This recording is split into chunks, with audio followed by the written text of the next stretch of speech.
नमस्कार, मैं हूं संजय शर्मा। आप देख रहे हैं 4 PM न्यूज नेटवर्क। एक कहावत तो सुनी होगी आपने, बहुत मज़ेदार है। जिसका काम उसी को भावे और करे तो डंका बाजे। आप सोच रहे होंगे यह कहावत मैं आपको क्यों सुनाने बैठ गया, तो अपने भाई केशव मौर्य जी हैं, डिप्टी सीएम, बड़े परेशान, समझ नहीं पा रहे क्या करें। आज सुबह मैंने उनका ट्वीट देखा, उन्होंने लिखा अयोध्या काशी भव निर्माण जारी है, मथुरा की तैयारी है, जय श्री राम, जय श्री शंभू, जय राधा कृष्ण। फिर बोलना, मैं बता रहा हूँ कि क्या उन्होंने ट्वीट किया। अयोध्या काशी भव मंदिर निर्माण जारी है, मथुरा की तैयारी है, जय श्री राम, जय श्री शंभू, जय श्री राधे कृष्ण। केशव मौर्य जी परेशान इसलिए हैं कि पिछले 8 महीनों में उन्होंने पिछड़ों की राजनीति कस के कर ली। पिछड़ों के बड़े चेहरे बन गए और इसमें कोई दो राय नहीं है। योगी जी की बैंड बजेगी अगर, तो उसमें केशव मौर्य का बहुत बड़ा हाथ होगा, क्योंकि गांव गांव में ये संदेश किया कि सरकार ठाकरों की है, पिछड़ी जातियों की इसमें उपेक्षा हो रही है। तो जब ये संकेत चला गया कि पिछड़ी जातियां परेशान हैं, उपेक्षित हैं, केशव मौर्य जी का अपमान हो रहा है, तो केशव मौर्य जी को लगा कि अब तो मेरी तकदीर खुलेगी खुलेगी। लेकिन अमित शाह जी आए और अमित शाह जी ने आके यूपी में ऐलान कर दिया कि मुख्यमंत्री तो फिर से योगी आदित्यनाथ होंगे। तो बैकवर्ड में एक संदेश चला गया कि मामला बन नहीं रहा यार, ये तो फिर गड़बड़ हो रहा है, केशव मौर्य फिर गड़बड़ कर देंगे, क्या सीन होगा कुछ समझ में नहीं आ रहा पिछड़ों को। तो केशव मौर्य को ये लगा कि मैंने जब एक बार कह भी दिया कि कौन होगा मुख्यमंत्री का चेहरा, ये हम लोग चुनाव के बाद तय करेंगे, फिर ये भी कह दिया केशव मौर्य ने कि पिछड़ी जाति की उपेक्षा करके कोई व्यक्ति मुख्यमंत्री नहीं बन सकता। मैं भी सहमत हूँ इस बात के। 52-53% वोट होकर पिछड़ी जाति के, और कोई ये सोचे कि पिछड़ी जातियों को उपेक्षित करके वो मुख्यमंत्री बन जाएगा, तो मुख्यमंत्री तो छोड़िए, मंत्री भी नहीं बन पाएगा, क्योंकि आधे से ज़्यादा वोट प्रतिशत तो सिर्फ बैकवर्ड्स के। तो आखिर जब लगा केशव मौर्य को ये दांव चल नहीं पा रहा, तो अब केशव मौर्य ने सोचा कि योगी आदित्यनाथ जी जिस फील्ड के मास्टर हैं, क्यों ना मैं भी उसी फील्ड में जाके हाथ साफ करूं। योगी जी मास्टर हैं उग्र हिंदुत्व के, जय श्री राम के, और ठीक कर दूंगा वाले स्टाइल के। तो केशव मौर्य ने भी लाइन बदली और नारा लगा दिया, मथुरा अभी बाकी है। मथुरा इन दिनों बड़ा हॉट केक बन रहा है। मथुरा को गर्म किया जा रहा है, तरह तरह के नए नए नाम, नारायण सेन और पता नहीं किन किन संगठनों से। लग रहा है ना कि उत्तर प्रदेश के चुनाव में बाकी सब चल नहीं पा रहा, तो हिंदू मुसलमान का तड़का अगर लग जाए तो शायद काम बन जाए। तो वहाँ पे मथुरा में बहुत बड़ी तैयारी की गई है। इस समय वक्त बहुत व्यापक स्तर पर तैयारी की गई है कि ये तड़का लग जाए। और वहाँ पे सीआरपीएफ ने अपनी रिपोर्ट भेजी है सेंट्रल गवर्नमेंट को कि यहाँ पे कुछ लोग आके क्षतिग्रस्त कर सकते हैं, बिल्डिंग को बवाल कर सकते हैं। केशव मौर्य जी ने भी उस पर तड़का लगा दिया और कह दिया मथुरा अभी बाकी है। केशव मौर्य की प्लानिंग यही है कि अब वो योगी आदित्यनाथ से बड़े हिंदुत्व के नायक बने। पहले भी रहे हैं, वो बजरंग दल में रहे हैं, विश्व हिंदू परिषद में रहे हैं, और अब उनको समझ आता है कि अगर वो पिछड़ी जाति के नायक के साथ साथ वो अगर हिंदू धर्म के भी नायक के रूप में उभरेंगे, तो कहीं ना कहीं उनकी लॉटरी लगेगी। लेकिन अब देखिए वक्त का नज़ारा देखिए। जो स्वामी प्रसाद मौर्य अपने बगावती तेवरों के लिए जाने जाते हैं, आज वो लगभग योगी आदित्यनाथ के पक्ष में खड़े नजर आए, इस दृष्टि से कि उन्होंने कह दिया कि हमारे तो एजेंडे में है ही नहीं मथुरा काशी। उन्होंने कहा कि कभी आपने सुना कि हमने मथुरा काशी का जिक्र किया हो। अभिषेक उपाध्याय हैं, TV9 के रिपोर्टर हैं, तेज तर्रार रिपोर्टर हैं। उनसे बातचीत करते हुए स्वामी प्रसाद मौर्य ने कहा कि प्राइम मिनिस्टर ने कब कहा कि मथुरा बाकी है? हम तो सबका साथ, सबका विकास, इस मुद्दे पे बात करते हैं।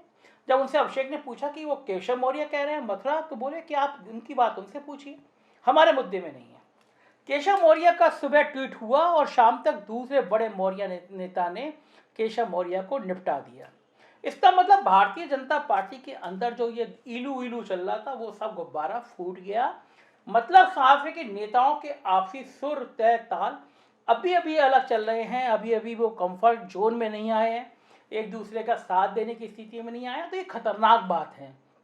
और केशव मौर्य को उपेक्षित करके, केशव मौर्य को साइडलाइन करके, केशव मौर्य की ब्रांडिंग करके, कम करके अगर आप ये सोच रहे हैं कि आप उत्तर प्रदेश का चुनाव जीत जाएंगे, तो हजूर बहुत गलत फहमी में है। क्योंकि केशव मौर्य बीजेपी के पास इकलौता बड़ा पिछड़ी जाति का चेहरा है। इस बार आप 2017 की तरह ये नहीं कह सकते कि मोदी जी आके कहें कि मैं पिछड़ी जाति का और लोग मान लें। इस बार लोग उत्तर प्रदेश में अगर कोई पिछड़ी जाति का बड़ा चेहरा देख रहे हैं, तो वो केशव मौर्य के रूप में देख रहे हैं। हालांकि कहा गया बीच बीच में BL वर्मा एक नया नाम बदायूं के हैं, उनको बढ़ाने की कोशिश की गई, राज्यसभा सदस्य बनाया गया, सेंट्रल मिनिस्टर बनाया गया। कुछ लोग कहने लगे देखना दांव हो सकता है, बाद में जब मुख्यमंत्री की बात आएगी तो उसमें BL वर्मा भी आगे शामिल हो जाएंगे। तमाम इस तरह के बैकवर्ड चेहरे के नाम आते रहते हैं सामने। स्वतंत्र देव का नाम भी चला, लेकिन ये बात सही है कि केशव मौर्य जिस तरह पिछड़ी जाति के नेता के रूप में बीजेपी में स्थापित हैं, उतना बड़ा बीजेपी का नेता बीजेपी के पास नहीं है। तो ऐसे में वो पिछड़ी जाति का नेता जो पिछड़ी जाति की बात कह के आगे बढ़ सकता है, उसको भी काशी मथुरा पे उतरना पड़ रहा है। ये भारतीय जनता पार्टी का ग्राफ है, आप इसकी अंदर की रणनीति समझिए। योगी आदित्यनाथ ही राम मंदिर और काशी के और मथुरा के हीरो ना रहे, केशव मौर्य भी रहे। ये संघर्ष है कि हम मेरे संग पिछड़ी जाति भी और मेरे संग हिंदुत्व का चेहरा भी, ये केशव मौर्य की अंदर की पीड़ा है जो उनके ट्विटर में झलकी। और काट करने के लिए स्वामी प्रसाद मौर्य सामने आ गए। राजनीति में कोई अपनी जाति का दूसरा नेता बढ़ने नहीं दे सकता। स्वामी प्रसाद मौर्य भी बड़े नेता थे, बसपा में थे, मायावती के बड़े करीबी थे। उस समय हिंदू धर्म को कस के गरियाते थे, मूर्ति पूजा का विरोध करते थे, कौन गणेश टाइप की बातें करते थे। लेकिन अब बीजेपी में आके उनका हृदय परिवर्तन हो गया है। आमतौर पे ऐसा होता है, जब आप किसी दूसरी पार्टी में शामिल करते हैं तो आपको हृदय जो बहुत जोर जोर से इलू इलू करता है वो शांत हो जाता है। और तो देवी पूजन को, हाथ में कलावा बांधने को, इन सब का जो विरोध करते थे स्वामी प्रसाद मौर्य, अब वो उसी पार्टी में आ गए हैं जहाँ पे ये सब चीज़ें बहुत जरूरी हैं। तो उनको लगा कि केशव मौर्य के कद अगर इतनी बढ़ता रहा तो फिर दूसरा मौर्य नेता का क्या काम। और बीच में जिस तरह के स्वामी प्रसाद मौर्य के सपा में जाने की चर्चाएं हो गई थी, अफवाहें उड़ गई थी, उसने भी उनको बहुत परेशान कर दिया। लोग कहने लगे थे कि चुनाव से पहले स्वामी प्रसाद मौर्य अखिलेश यादव के साथ चले जाएंगे, उनको अपने बेटे को स्थापित करना चाहते हैं। तो जाहिर है राजनीति में इस तरह की जब बातें, इस तरह की चर्चाएं, इस तरह की आशंकाएं होती हैं तो कहीं ना कहीं नेता को परेशानी बहुत ज़्यादा हो जाती है। तो स्वामी प्रसाद मौर्य की परेशानी आज झलक झलक के दिखी लोगों को, और जाहिर है इस तरह की बातें कहीं ना कहीं परेशान तो करती हैं राजनीति में। लेकिन यही राजनीति है जब जहाँ एक दूसरे को गिराया जाता है, एक दूसरे को बढ़ाया जाता है, एक दूसरे के संग दांव लगाया जाता है। कब कौन सा दांव किसके पक्ष में चला जाए, कब कौन सा दांव किसके खिलाफ चला जाए, ये कुछ कह नहीं सकते, क्योंकि ये अलग सा शतरंज बिछा होता है। राजनीति के इस शतरंज में अलग अलग बिसाते होती हैं, अलग अलग दांव होते हैं। तो कब किसका दांव कहाँ भारी पड़े कहना बहुत मुश्किल है।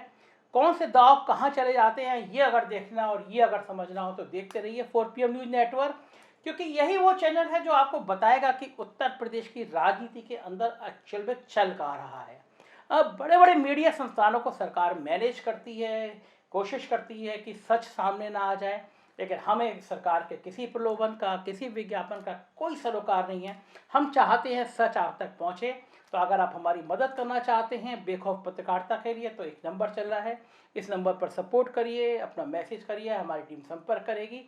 देखते रहिए 4PM न्यूज़ नेटवर्क, क्योंकि यही वो चैनल है जो सच और सिर्फ सच आप तक पहुँचाएगा। Thank you.